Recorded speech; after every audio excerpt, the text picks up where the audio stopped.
This is a disclaimer Amazon and iTunes put at the beginning of Tom and Jerry episodes on their streaming services.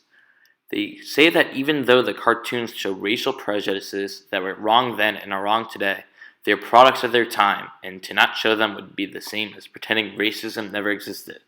This is true.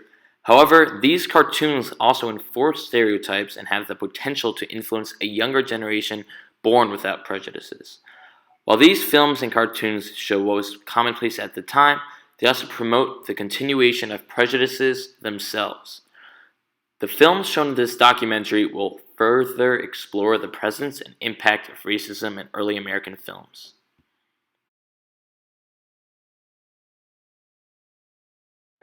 Despite being considered the most advanced and successful film of its time, The Birth of a Nation was a highly controversial film since its release in 1915. Directed by D.W. Griffith, the film is based on the novel The Klansman by Thomas Dixon. It takes place during and shortly after the Civil War around the time of the Reconstruction Act, which limited the rights of blacks. The film tells the story of Ben Cameron, who is deeply saddened that the South is now dominated by blacks. He organizes a vigilante group known as the Ku Klux Klan. When his sister kills herself instead of surrendering to sexual advances by a former slave, the KKK declares war on the government and successfully restores order in the South. In this scene, the KKK ride in majestically on their horses as the former slaves are wreaking havoc. The KKK are shown as the good guys, while the freed black slaves are shown as the bad guys. The movie is still popular among film fans who choose to ignore its bigotry. With the large success of the film, many people were exposed to its racist beliefs, even though others boycotted and protested. The film even made an impact as recently as 1995, when a showing of a restored version was canceled during the O.J. Simpson trial because of the racial tensions that surrounded it. The Birth of a Nation took the racist themes of the 1870s and introduced them to a newer generation.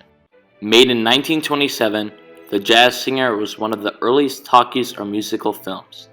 It was the first feature-length movie with synchronized dialogue and was nominated for an Oscar, and greatly helped the rise of talkies and the decline of the silent film era. The Jazz Singer is based on playwright Samson Raphaelson's 1925 play of the same name, which he converted from his short story The Day of Atonement.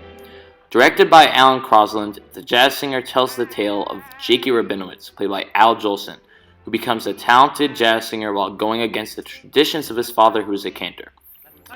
Jolson performs in blackface in a minstrel show, which was not considered out of the ordinary at the time. However, blackface is inherently racist because it promotes exaggerated and stereotypical depictions of black characters. The Jazz Singer was highly influential as it was the first feature-length movie to have recorded dialogue and starred one of the most popular actors in America at the time. While minstrel shows were popular, one of the most influential movies of all time only helped make them more acceptable.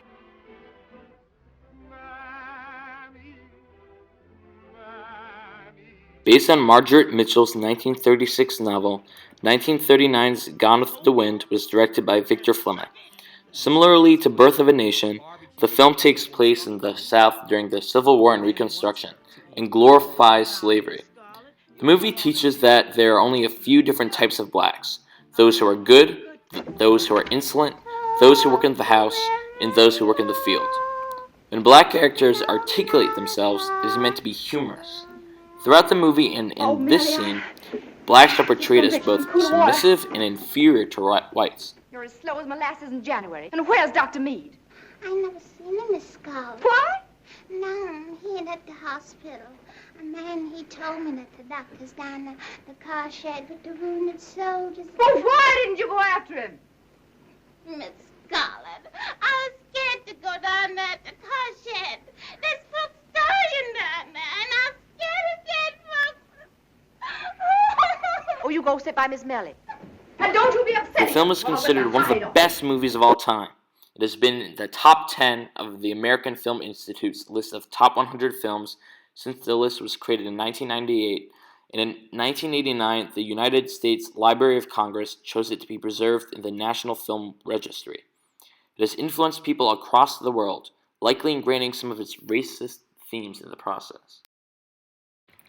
Racism was also shown in films and shows meant for children, like in this clip from Our Gang in 1935. In this scene, a white character, Spanky, paints himself in blackface and imitates Buckwheat, a black character. Spanky speaks in an exaggerated and stereotypical dialect.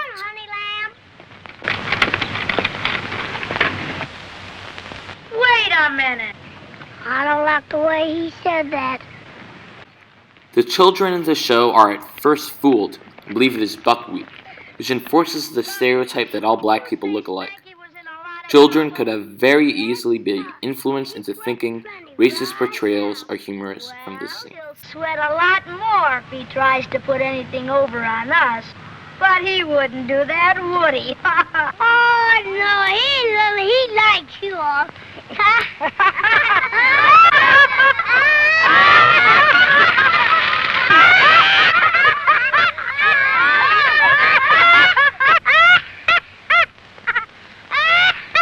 Hiya, Buckwheat. Hiya, Buckwheat.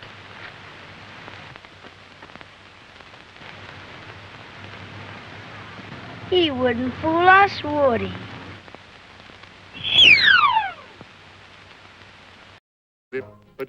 Walt Disney wanted Song of the South to be one of his greatest works, but it was a major disappointment, and the full film is not available to watch today. The movie tells the story of Johnny, who moves to his mother's family plantation in Georgia and hears stories from Uncle Remus, an ex-slave living at the plantation. The historical period of the setting is purposefully vague, and it is implied that although the black workers are no longer the property of Johnny's family, they are happy to serve them.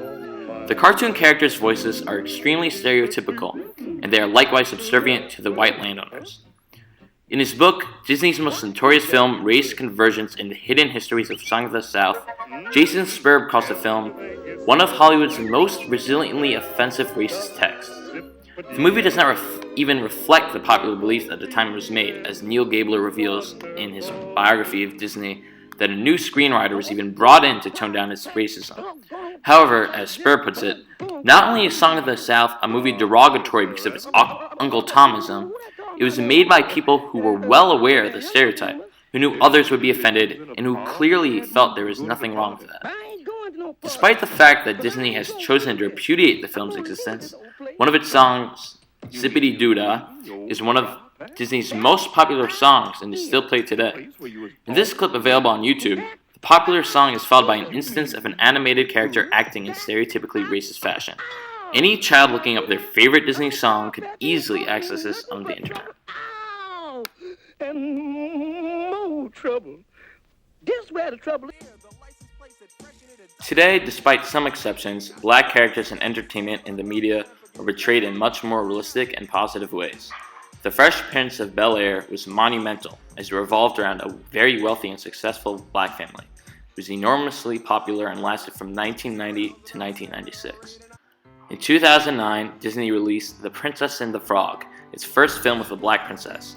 However, despite the film's positive representation of a non-white princess, there has been some controversy because she falls in love with a white prince. Some television shows satirize stereotypes of blacks. For example, one of the few black characters on South Park is named Token, and is supposed to represent all of the black stereotypes. I don't know how to play bass. Token, how many times do we have to go through this? You're black, you can play bass. I'm getting sick of your stereotypes. Be as sick as you want, just give me a goddamn bass line!